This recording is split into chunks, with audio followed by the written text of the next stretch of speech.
reading the portion of Behaaloscha about the kindling of the menorah. And this is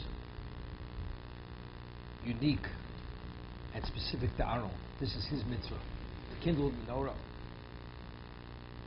And the Torah, when it expresses and establishes the mitzvah of the lighting of the menorah, the Torah states, Daber el Aaron,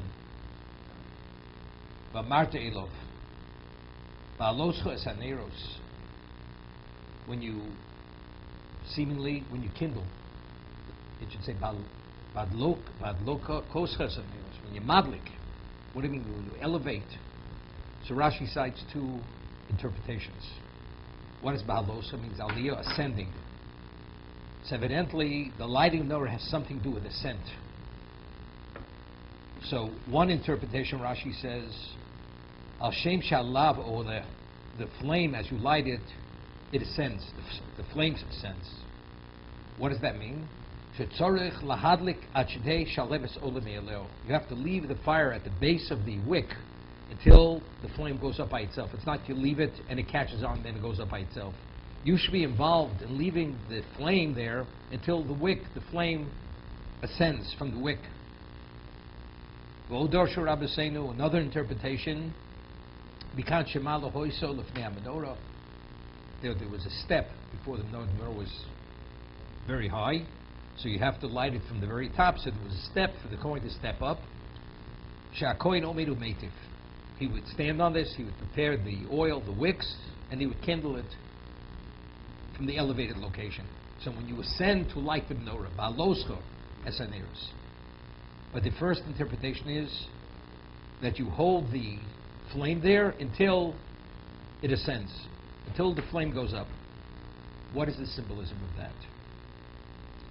We'd mentioned, and the Midrash in this week's portion also speaks about it, based on this pasuk. The Torah says, "V'zeh masa hamenorah." This specifically, this is the action of the menorah, or the development of the menorah. So Rashi cites Chazal, the Midrash, Shehera Kodesh Baruch Hu be'etzma. God had shown Kavayochel, the equivalent of pointing to it. Flishin kashebo. Moshe had difficulty making the menorah. Therefore, it says Zeh.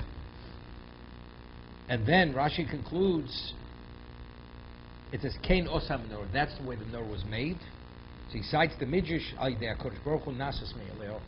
Moshe wasn't able to, even after being shown, he still had difficulty making the menorah. So Hashem says, God says to Moshe, take the gold, the black gold, put it into the oven, and then the menorah came out by itself. That's Te'oseh. As it says, it shall be made. God made it. So he explained why, of all the vessels of the Mishkan, Moshe had the greatest difficulty with this, and he couldn't come upon the ability to make it. God had to make it. So we explained that every vessel in the Mishkan specification was on two levels.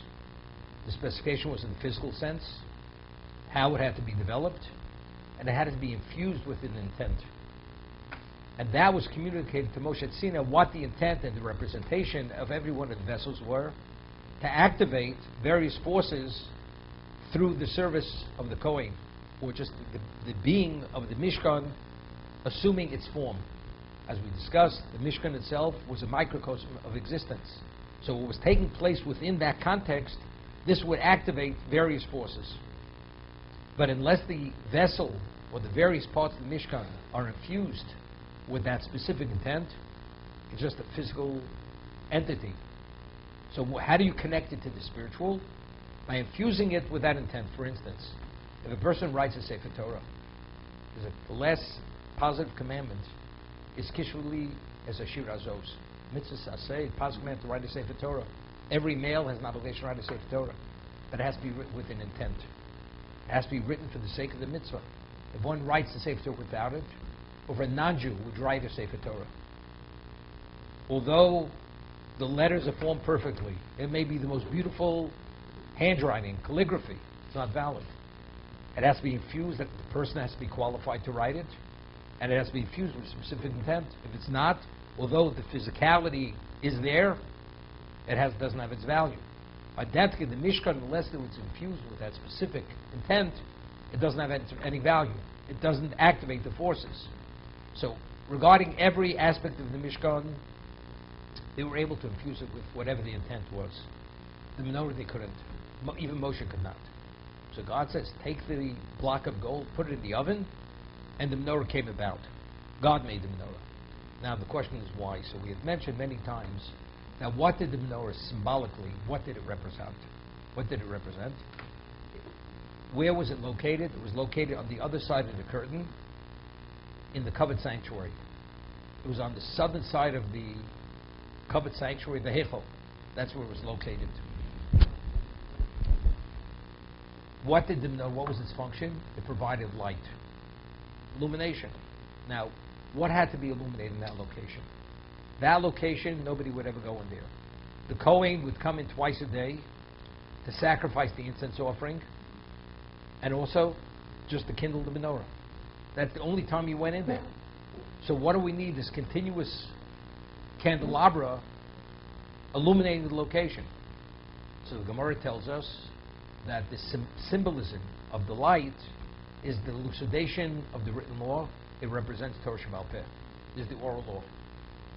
That the oral law, all the divine assistance to come upon the truth of Torah, is a result of the kindling of that menorah, the light that's provided through that proper kindling. That's what it is. So the menorah, but why does it activate the forces which give us the divine assistance to come upon the truth of Torah? The written law. The answer is because it was infused with the intent which has relevance to Torah Sheba'al Peh, to the oral law. The oral law is the infinite wisdom of God. The only one who has relevance to the infinite is only God himself. Moshe Rabbeinu, as great as he was, he's still finite. Therefore, the only one who was able to infuse it with that intent, which touches upon every aspect of the infinite wisdom, that's only God himself. Therefore, God says, take the block of gold, put it in the oven, and God infused it with that intent. But I've mentioned, but Moshe had to put the block in. That much he had to do. If God is already bringing about everything through miracle, comes out as a menorah, puts in his, so why put the block gold in? Let God, all of a sudden, let the menorah appear. God should create it from the very beginning.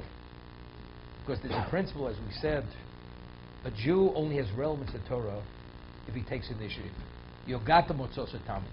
You have to make the effort. You have to make take the initiative.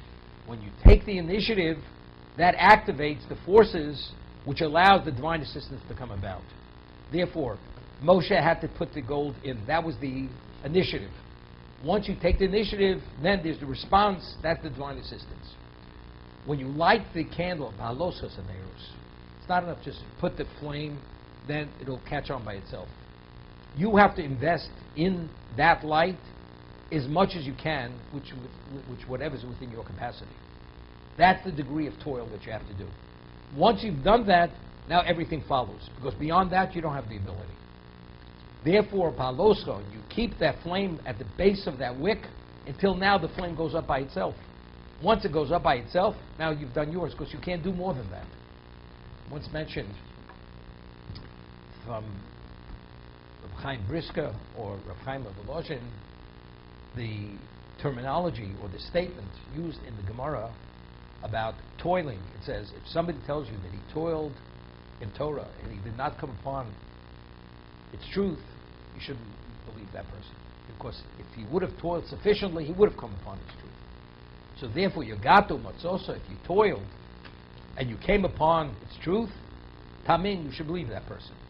If you claim you did not come upon its truth, don't believe him, because it's only an indication that you didn't toil sufficiently. Because if you would have toiled sufficiently, you would have come upon its truth.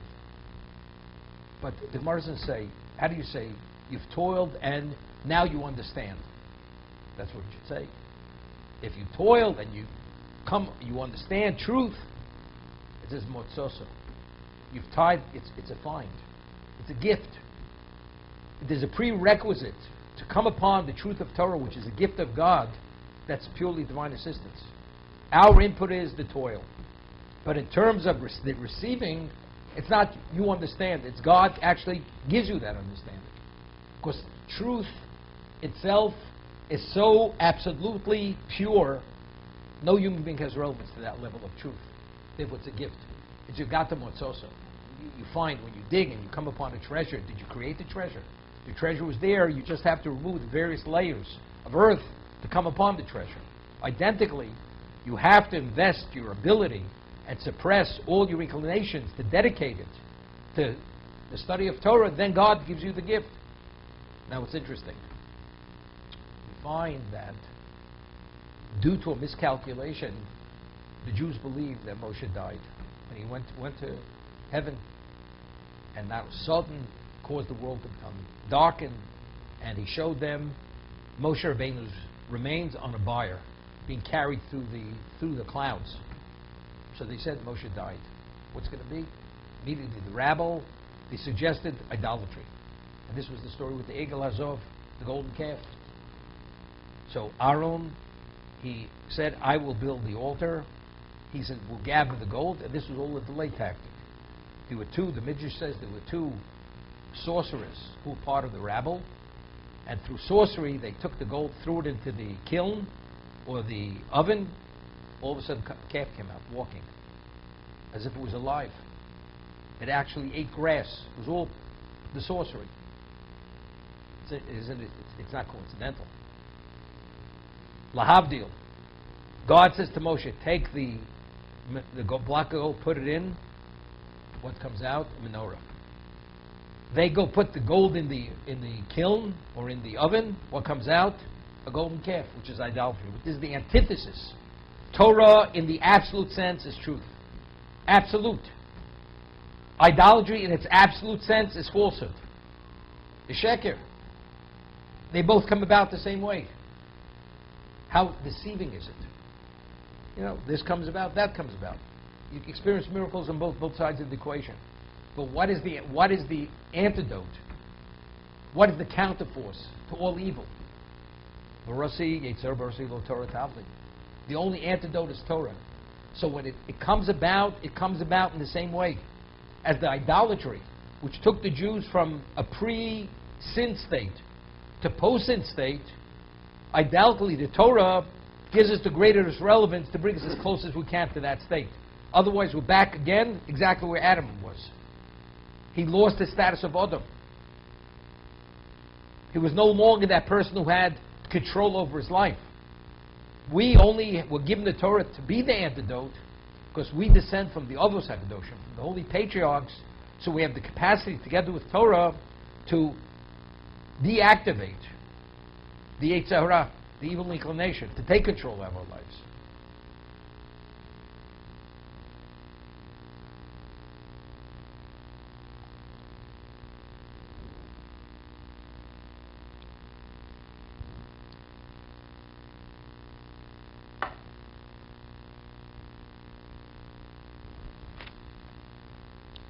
The Torah makes it a point that it was mixtures of, it was made of one piece of gold. It wasn't they made the various parts and it was soldered together. It was mixture. What is the symbolism of mixture? It means it was hammered out from one piece of gold. It wasn't attached. You also find the mixture, the concept of one piece, the slab of gold that covered the Aron. The cherubs were not made separately and then soldered onto the cover, on the kaporis, which was the covering of the Aron, but rather it was this very big block of gold, and it was all developed and formed to be a cover, and from that gold, the cherubs were developed as being part of the top. So it's also mixtures of, it was one. Anything that has relevance to Torah is mixture, is one. It's not when we speak about Torah Hashem Tamimo, right? Mishivas Nofesh. The Torah of Hashem is perfect, unblemished. And therefore, it's Mishivas Nofesh. It restores the soul. It's a restoration process. It restores it to a perfect level. What's Tamima? It's whole, it's perfect.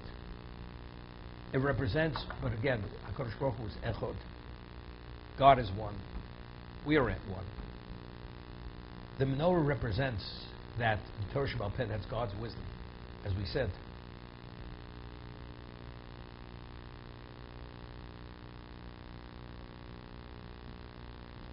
Rashi cites the famous Midrash. Why does the Torah juxtapose the mitzvah of the kindling of the menorah to the Chanukah HaMizbeach? The Nisim, the princes, they had brought the various gifts over a 12-day period in honor of inaugurating the Mizbeach, the altar. Why? So Rashi cites the Midrash. V'shera Aaron Chanukah HaNisim, when Aaron saw the inauguration of the princes, Cholsha Ozdato, he was taken aback in a negative way. He felt unworthy, or he felt he failed. Why? He was a prince. The prince of the Levium was Aaron. So if all the princes were encouraged and endorsed by God to bring the various gifts, why was Aaron asked to bring the gift? Lohu v'lo shifto, not he or his tribe. Omer HaKadosh Baruch Hu. So God says to Aaron, Chayecho, I swear on your life, Shelcho Gedol Mishleim. Your participation is greater than theirs. Shetal Madlik U'Meitav Saneus.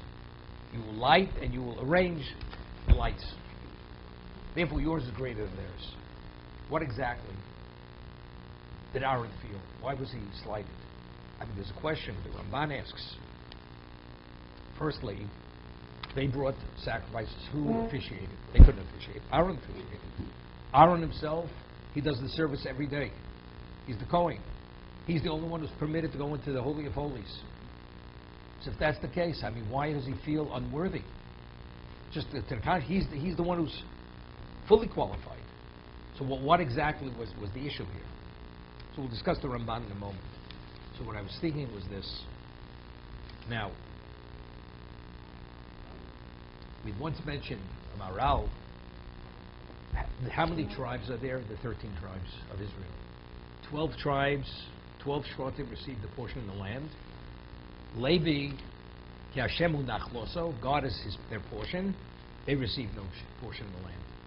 But in total, they're 13. So Maral of Prague says the numerical value of Echod is 13. Who are we? We're the Am Hashem. We're God's people. We are Goy Kodesh, we're the holy people, the holy nation of God. Mamlechas Kodim, Goy Kodesh, the priestly, kingly nation. What do we reflect? We reflect the unity of God. 13, numerically, is Echod. So Maral says, but it's even more so. It's even more so. If you would evaluate the spirituality of the various tribes, spiritually speaking, who is the most attuned? Levi. So what would Levi be? If you'd grade Levi, he'd be Aleph. Now, how many children were born to the matriarchs? Yaakov had 2 wives who were the matriarchs. 8. Leah had 6. Rachel had 2. So that's 8. So that's Aleph, Ches, and how many children were born to the maidservants? 4. So therefore, that's Echod. So not only are we 13 in number, even in the profile, we are the profile of Echod. It's the Maral of Prague. So Levi is the most spiritually attuned. It's very interesting. The Gemara says, Chazal say, based on the posuk in Yechezkel, Atim kriyim Odom ein lo kriyim Odom. Adam originally was created to be what? To be the center of the universe, that he should achieve perfection, and that would have come about by not eating of the tree of knowledge. He failed. He was disenfranchised, and he was out forever.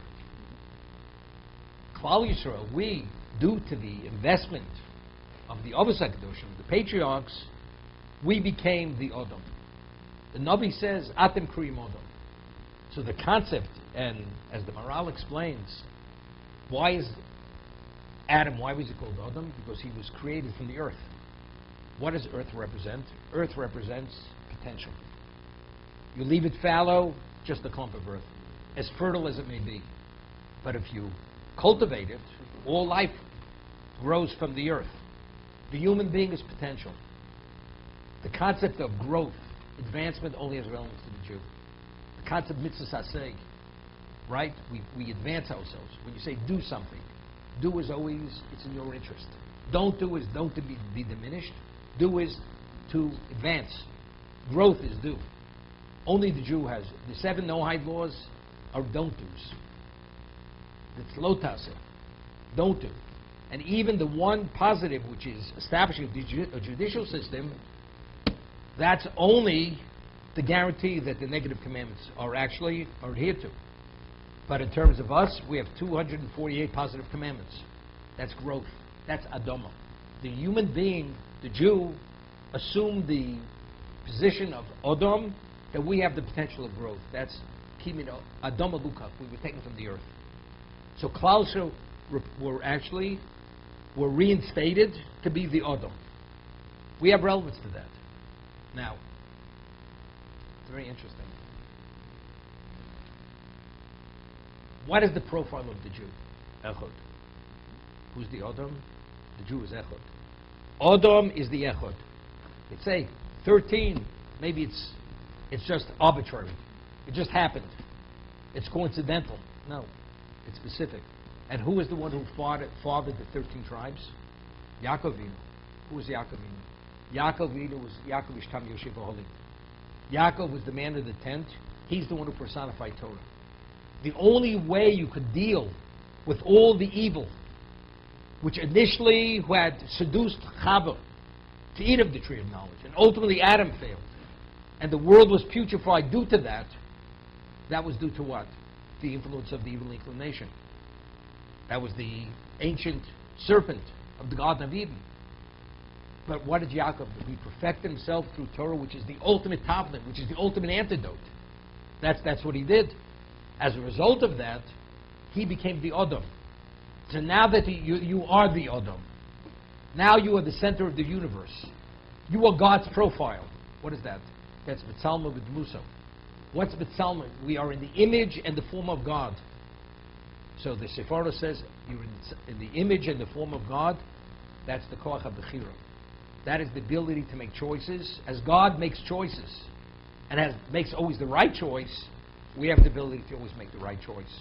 But how do you make the right choice? We're flawed. We have this handicap called evil inclination. We have the Torah. The Torah is the antidote. That incapacitates that inclination to be able to exercise that power of choice to always make the right decision.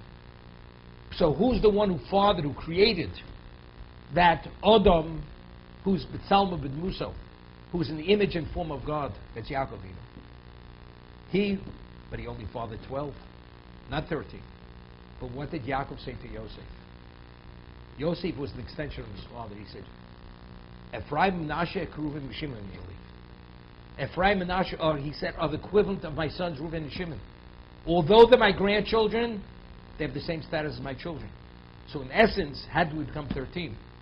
Ephraim and Menashe took the portions of the land. Levi was upped, elevated to the Aleph, and that's how we have Echad. But it's not coincidental that we're Echad, but rather it's only because Yaakov was the one who perfected himself through Torah, which is the only way to deal with the human handicap, which is called the evil inclination. Therefore, he's the one who fathered the 13, so therefore he created the profile of B'tzalma B'dmuso. We're the image and form of God for that reason. So therefore, the 12 Nisim, the 12 princes who brought the gifts to inaugurate the Mishkan. The Torah, we know how careful it is. It doesn't say a letter unless it's necessary to say it. There's nothing superfluous in the Torah. So if that's the case, here we have the gifts that are brought, and repeatedly, identically, verbatim, every gift. It could have said, the Nisim brought these gifts, and on every day, another one of the princes brought the gift. No, but it says, on this day, the exact same thing verbatim. So it's difficult. So the Ramban explains that although in the physical sense, the material sense, they were identical, but since each tribe has another representation of spirituality versus the whole, Each prince infused the gift that he brought with another intent. And being infused with that intent, it has another level of representation. And therefore, it's as if they're different gifts. So it's not repetition. It's repetition in the verbiage.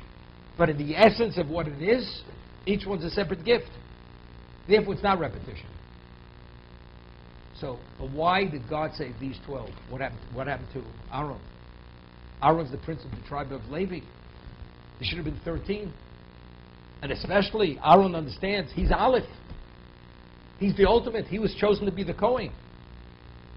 He is the most special of Klal Yisrael. So why was he in? Evidently, there's a flaw. And this was Chol Shadaito. He felt that he failed somehow. That he was unworthy. God says no. The profile of Klal Yisrael, spiritual profile, the Tzalmo Dumuso. What is the image and form of the Jewish people in the spiritual sense? 12. That's the form and the image. That's 12. But that's the external image and form. But what's the heartbeat? What's the soul? What's the neshama of that profile? That's Shevet Levi. They are the soul and the essence of the people. A body without a soul has no value. So the spiritual profile, the infrastructure is 12. What is the Hadlakas HaMenorah? That's Torah Sheba'al Peh. So who creates that soul? Who brings that soul into Klal Yisrael? Who connects the physical to the spiritual? Only through Torah mitzvahs. So how do we merit that connection? What activates those forces? The study of Torah. Talmud Torah Keneged Chulam. Therefore, that's Shalcho V'Dom V'Shalhem. Your contribution, your representation versus Klal Yisrael is greater than them. Because what's a body without a soul? It may be a spiritual profile, a spiritual infrastructure, but it's a non-functional spiritual infrastructure. What gives it meaning and value is only what you activate through the kindling of the menorah, which is Torah Sheba'al Peh. Therefore, Shalcho V'Dom V'Shalhem, your contribution is greater than theirs. That's the understanding.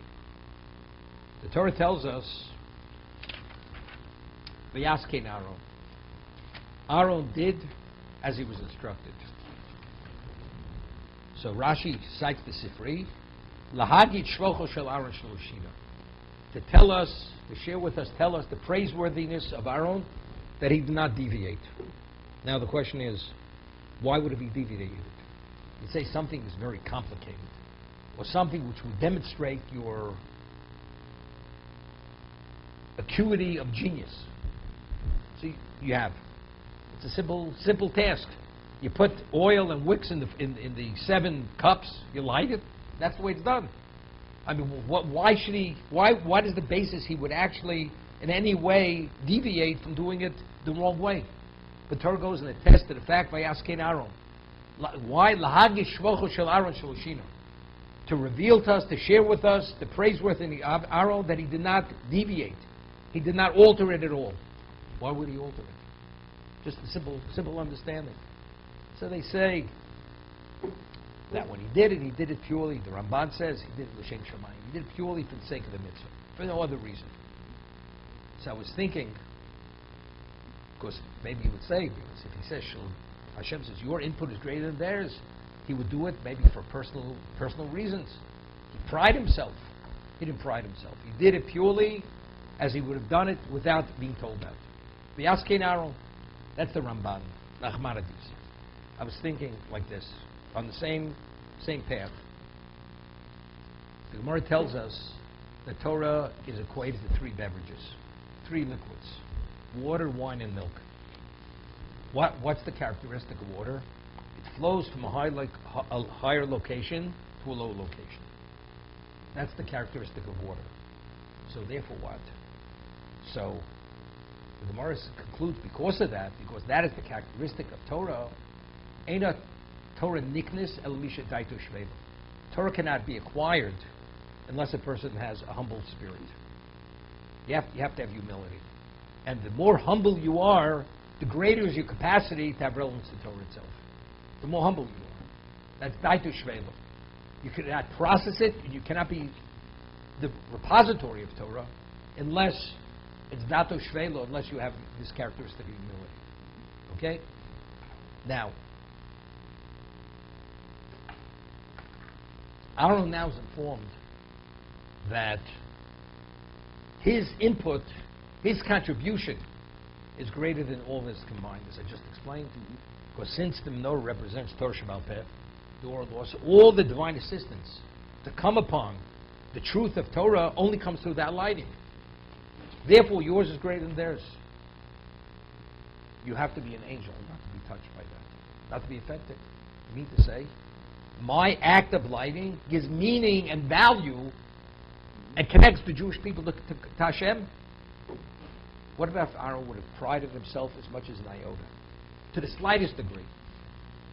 It would have interfered and undermined the siyata d'shmai, the divine assistance that we would have received, because a prerequisite to that divine assistance, you need humility. But how could you not pride yourself? You know what I mean? What I've accomplished? It's more than feeling privileged. It's like the Mishnah tells in Pirkei Avos, Im lamad the Torah harbe al tachzon tov alatzmo. If you've studied an enormous amount of Torah, don't pat yourself on the back. Ki lekach no tzorto, you were created for that. Do you feel privilege? Privilege you could feel. But pride is more than privilege. I pride myself. I'm special. I was given this. I'm special. That's already that's the ego. That's inflation of ego. Lahagit shvocho shel Aaron shlushina. He was the same person. He didn't change. Not that he didn't deviate. He wasn't affected as much as an iota. His ego remained intact. He was no less humble as he was before. If that's the case, this is unbelievable shevach. So now closer through Aaron's lighting, they maximize on the siyata d'shmaya. Because otherwise from the source, it's interfered with. It's already being diminished. The source, it's flowing, couldn't flow more strongly. And the Ramban writes that because it was given to him for 40 years, he lit the menorah. Although another Kohen is also qualified to light the menorah. But Aaron, because he was given this to be his mitzvah, although another Kohen is qualified, he made sure he was the one to light the menorah always. But especially, as we're explaining now, not only because he was given the mitzvah, because he himself, because he was that humble, as it says, Aaron was shoko kamosh, not that he was as humble as Moshe Rabbeinu, but there was a semblance of equality between the two of them.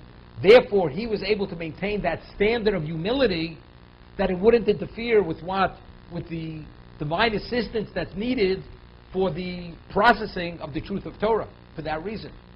But it's very interesting. For 40 years he lit the menorah. When did the Chazal tell us, Lo nidna Torah el ochli haman. The Torah was given to those who ingested man. Man was a spiritual sustenance. They were spiritualized. The Torah had to incubate in their systems. It was a 40-year process as a result of the Chet HaMeraglim, that it had to penetrate our neshamas in an indelible way, and it was a 40-year process. Once it was that much emblazoned in our spirituality, eternally it's ours. In its essence. So what level of divine assistance do you need? How pure does it have to be? Therefore, Aaron, understanding who he was, only he was able to activate it at that pure level. Because this is L'Hagid Shvoch Shel Aaron. Aaron, despite the fact, knowing what he was accomplishing, he wasn't affected as much as an iota. He maintained his level of humility. As a result of that, he is the ultimate repository or the mechanism to activate that divine assistance. There for 40 years, he made sure, although another Kohen's qualified, but what the other Kohen's going to activate is not what he's going to activate. Therefore, he was given, not because he was given the mitzvah for himself, because he understood the reality of what he's able to accomplish versus what another Kohen is able to accomplish. It was a different quality of accomplishment.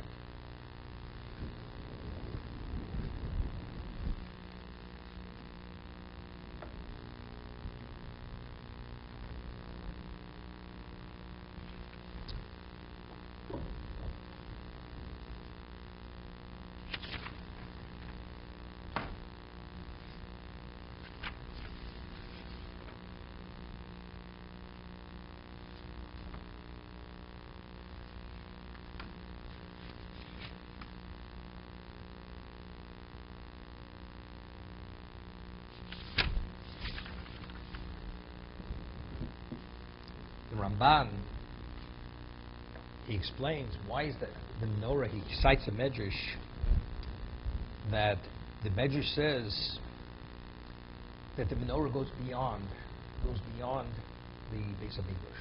What happens after the Beis Hamikdash is destroyed? We no longer have sacrifices. The service no longer exists. So Ramban cites the medrash. Risi Odi al Medenu quotes the medrash. Amanda HaKadosh Baruch Hu Moshe Lech emo la'aron al tisyore l'gedula mezos hatamuchan. You don't have to be concerned about this distinction which you've been given because you have sufficient preparation for it. HaKorbanos kozman shebismidish kayam hinogim. The sacrifice, as long as we have a temple, they're in place. Aval neros, but the lights, la'olam mul pinei hamenorim. The lights will always burn. They will always have the effect. And as a result of that, all the blessings that were given for my children to receive the blessings, la'olam. V'hine yodova yodua, this is the Ramban speaking. K'she'en beis hamikdash kayom ha'karbonos betelin.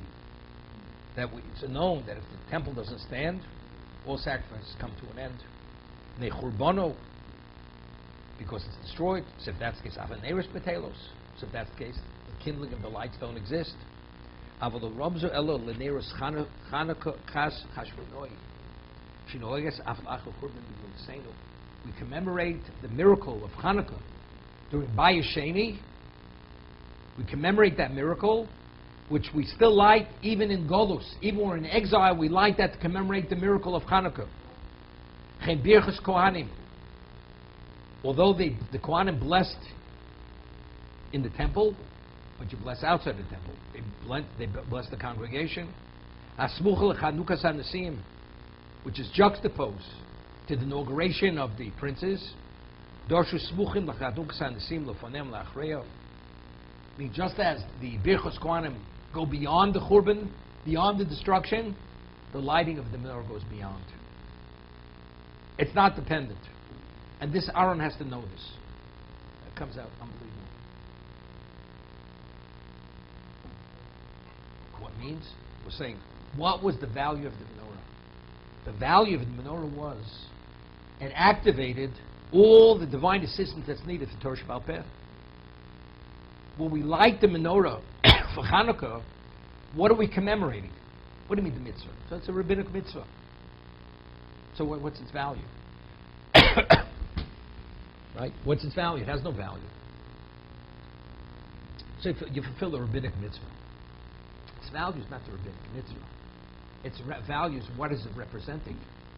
It's like the Ramchal and the Maral when we speak that we do actions like you drink the Dalit Kosos and you eat the Moror at the Seder, or whatever we do, we recline to act as if we're free men, because the same influences that took place on the 15th night of Nisan, they repeat themselves every year on the 15th.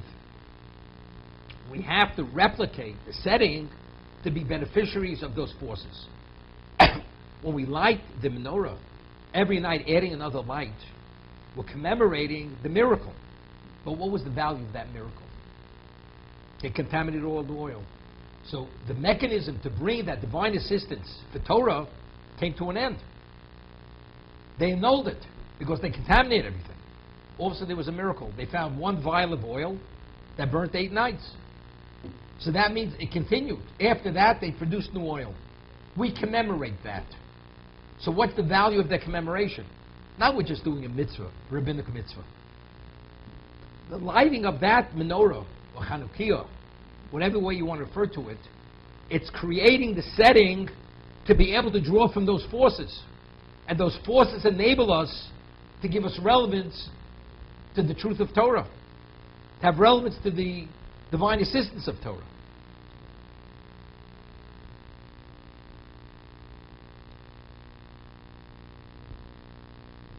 It's interesting. It's a famous question, what was the miracle of Hanukkah? So everyone thinks the miracle of Hanukkah was the one vial burning 8 nights. So the Maral of Prague asks, but if you look in the Al-Anisim, the paragraph which we insert in the modem part of the Shemon Esrei, the thanks, we only speak about the battle. The few, the multitudes in the hands of the few, the contaminated in the hands of the pure, the evil in the hands of the tzaddikim. When we talk about the vial that was only enough to burn one, I burnt 8 nights. He says no. The miracle of Hanukkah was the victory. But to appreciate that it was a miracle, not to attribute it to guerrilla warfare or to the physical might of the family of the Chashmonoim, you have to have miracle which cannot be denied its miracle. So what was the illuminator to see that it was all miracle? That you had one vial of oil, which was enough to burn one night, burnt 8 nights. So that was only that revealed everything. But it's much more than that. So I asked the question once, I once asked, I mean, Hashem could have performed another miracle. There could have been an earthquake. A mountain could have lifted itself. Why did it come specifically through the lighting of the menorah? Through oil. Could have come some other way. So what I said was, and it works out with the Ramban, it works out phenomenally beautiful, that the question is, which Tosfos asks, the commentators ask, and the Midrash Tanchuma asks, we initially said Nas v'nishma. We accepted unequivocally, why did God have to put the mountain over our heads? Right? So Tosfos says, because when we saw the fires at Sinai, which represent the divine retribution if you should violate the Torah, they wanted to retract. Although we said Nas v'nishma, Hashem says, I put a mountain over your head. You retract, you'll be buried under the mountain. The Midrash Tanchuma says that when we said Nas v'nishma, that was on Torah Shebechsav, that was a written law, not the oral law. The oral law they weren't so agreeable to accept. Why? Because the only way that you're able to acquire the oral law properly, it's with tremendous toil. You have to forego all physical pleasures of life. It takes tremendous amount of sacrifice. It takes sacrifice. That they weren't willing to. This is the Ugata Motzosa. If you toil, you will find, but this toil, that's the level of initiative. You put a mountain over there. Either you accept, because Torah Shebechsav without Torah Shebal Peh is not sufficient. Therefore, you put the mountain. That's the Midrash Tanchuma. So, what was the key ingredient? It wasn't just Hashem revealed that the victory was a miracle. But why did they merit the victory? Because of Mesiras Nefesh. Because of sacrifice. What does the menorah represent? Torah Shebal Peh. It represents sacrifice. The reason why they merited the victory is because they're willing to sacrifice. It wasn't just because He loves us. He performs miracles. There's a prerequisite for Him to perform the miracle. That's sacrifice. And therefore, it can only come through the symbolism of the lighting of the menorah, because the lighting of the menorah, what does it represent? That's the elucidation of the written law. Now, when do you merit that elucidation? When you toil. That's sacrifice. So why do we merit the vial of oil? Why did we merit it? Because of sacrifice. That's what we merited. But as a result of that sacrifice, not to succumb to idolatry, to the Greek, to be Hellenized, what did that precipitate?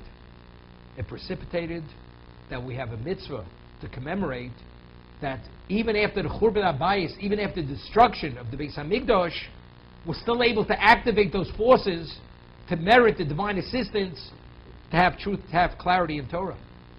Due to that original sacrifice that the Chashmona had done. So therefore, the Midrash is phenomenal, because it says, the reason why yours is greater, it has to do with the Chashmonaim. What does it do with the Chashmonaim? Who were the ones who made the sacrifice? The family of Aaron. These were his grandchildren. They were the Chashmonaim. Because they sacrificed, they weren't willing to forego a compromise to an iota, the Kedusha and the purity of Torah, and not to allow it to be contaminated with idolatry. That's why God brought the victory. And because of that sacrifice, it was real through what? Through oil, which is Torah Shebal Peh. And due to that, how do we commemorate it? The lighting of the menorah. But when we light that menorah, what are we doing? We're activating those identical forces as when they lit the menorah in the Beis HaMikdash, to activate those forces to come upon the truth of Torah.